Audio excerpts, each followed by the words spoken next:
All right, ready to dive in. This time we're heading over to the Philippines. The Philippines. Yep. We've got this American expat, Kelvin, who's been living there for like 8 years. Wow, 8 years. That's a good chunk of time. Yeah, and he's got this YouTube video, Why This American Chose the Philippines for Life. Really lays it all out there. Interesting. So what's the plan for this deep dive?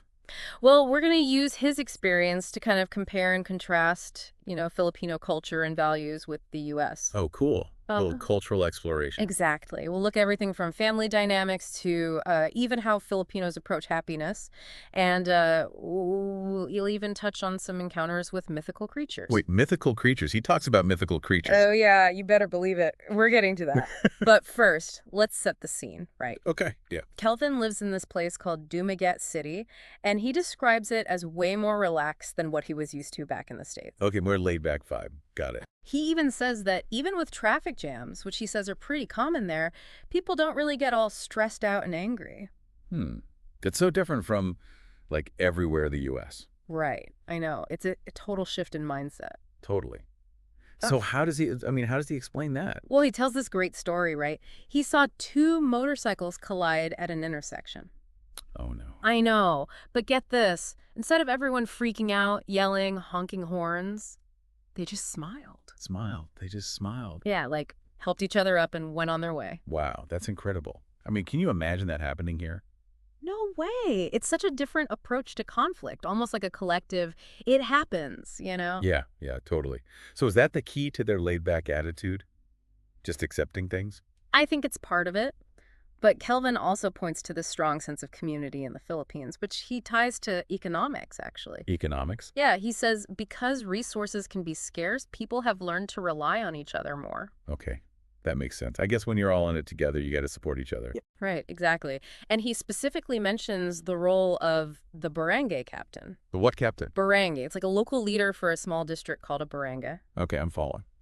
They act as mediators in neighborhood disputes, help resolve conflicts outside of the court system. Oh, interesting. So it's like built-in conflict resolution at the community level. Exactly. Totally different from the U.S. where, everyone's quick to sue. Yeah, very different. And speaking of strong social structures, Kelvin really emphasizes just how family-centric Filipino culture is. Oh, I've heard that Filipinos are very family-oriented. Yeah, he observes, ultrasound centers everywhere, free healthcare, and vaccines for children. Wow, that's impressive. Right. And he even draws a parallel to India. India. Yeah, where having children is often seen as a form of social security, ensuring care in old age.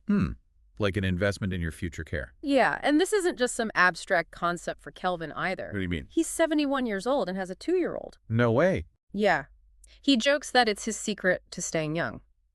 That'll definitely keep you active. Right. But beyond just the practicalities, Kelvin sees this strong family focus as a key difference in values, Yes, okay. In the U.S., he argues, we're often pushed to prioritize individual success above all else. Yeah, it's all about, climbing the ladder, getting ahead. Exactly. Whereas in the Philippines, it's more about family obligations, taking care of loved ones. Right, putting family first. And this difference in priorities, I think it might be connected to what Kelvin calls that work hard and become a millionaire mentality in the U.S. Oh, yeah, that hustle culture, the grind. He believes that whole chasing individual wealth can actually trap people. Drop them how? In a cycle of stress and dissatisfaction, almost like a form of servitude to corporations. Servitude, wow. That's a strong word. He even uses the word slave at one point. Seriously? That's pretty intense. It is. But before you think Kelvin's view of the Philippines is all, sunshine and rainbows, he does acknowledge that there's corruption, economic struggles that many Filipinos face. Okay, yeah, gotta keep it real. And this is where his observations about happiness get really fascinating. Happiness, okay. Despite these challenges, the Philippines consistently ranks high on global happiness scale. Higher than the U.S. Even above wealthier nations like the U.S. That's wild. How is that possible? It really makes you think, right? What are we missing? Yeah, is it just about mindset? Well, Kelvin believes it comes down to a few things, like that strong sense of community we talked about. Community, right. The emphasis on family, and a more relaxed, accepting approach to life. So it's not about material wealth, but about connection and perspective. Exactly. It's like that saying, money can't buy happiness, but with real-world data to back it up. I love that. So what else does Kelvin have to say about life in the Philippines? I'm hooked. Okay, are you ready for this? Because this is the part I've been waiting for. Bring it on. Kelvin was totally blown away by how superstitious people are in the Philippines. Super shit. Like, big time. He says they believe in ghosts, demons, spirits. Okay, that's not too unusual. Lots of cultures have those beliefs. Yeah, but wait for it. Over 400 mythological creatures. 400. Are you serious? I kid you not. Like, every corner could be hiding some mythical being. That's a lot of creatures to keep track of. And he doesn't just mention this in passing either. He claims to have met people who swear they've seen these things. Wow.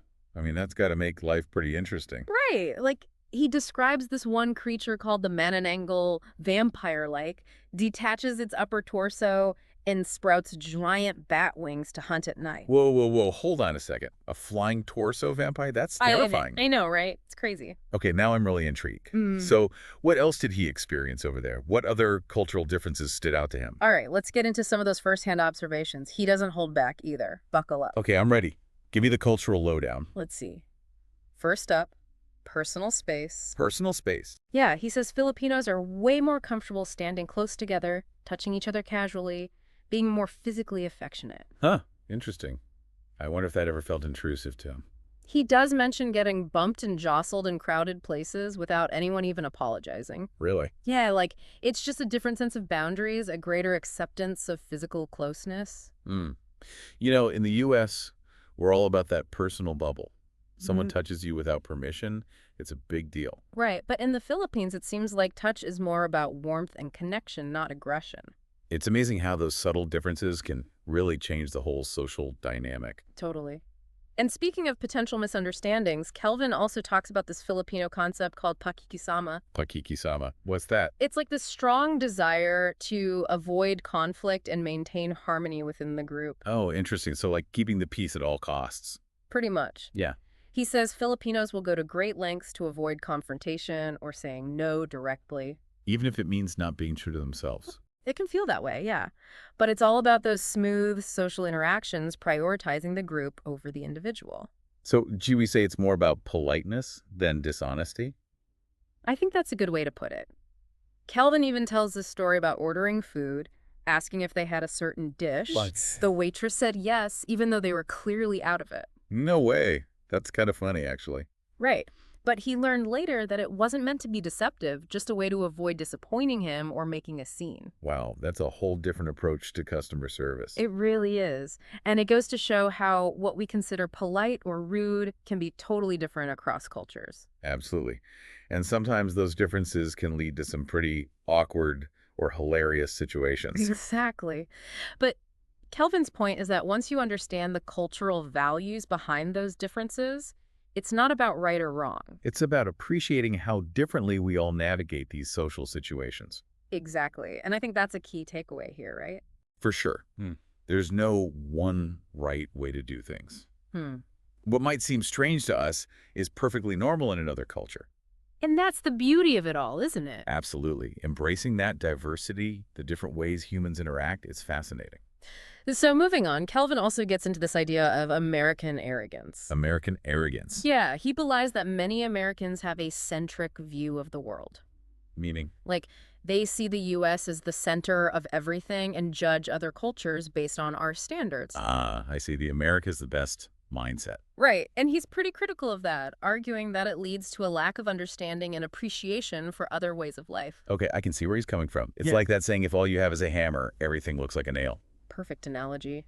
And Kelvin doesn't just make these observations from afar either. He calls out some American expats in the Philippines who he says embody this arrogance. Oh no, the ugly Americans stereotype. Yeah, he describes them as being loud, complaining about everything, and generally failing to integrate. Oof.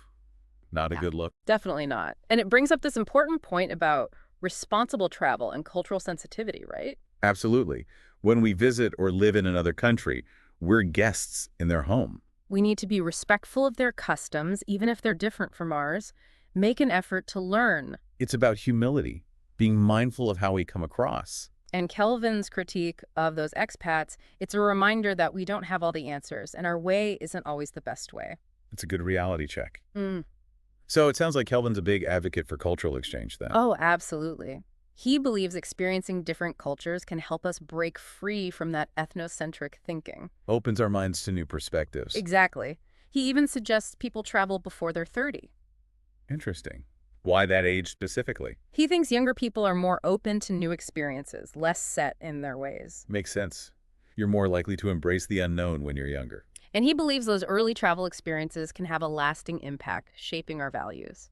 Kind of like planting a seed of curiosity and open-mindedness. I love that analogy. And speaking of planting seeds, Kelvin says something that really resonated with me. He compares life in the Philippines to his childhood in the U.S. His childhood. Yeah, back when things felt simpler, more connected. A simpler time, huh? He remembers kids playing outside freely, neighbors looking out for each other, a real sense of community. It's funny how we all seem to have that same nostalgic feeling for a time when things were less divided. Right. It's like a longing for that sense of belonging, that shared experience that can feel so elusive now. It is. It really is. Listeners? Yeah, I think the biggest takeaway from Kelvin's story is that there are many paths to happiness and fulfillment. And those paths might lead us outside our comfort zones, beyond our own cultural bubble. Exactly. So keep exploring, keep learning, and keep diving deep. That's great advice. And thanks for joining us on this deep dive into life in the Philippines. We'll see you next time for another adventure.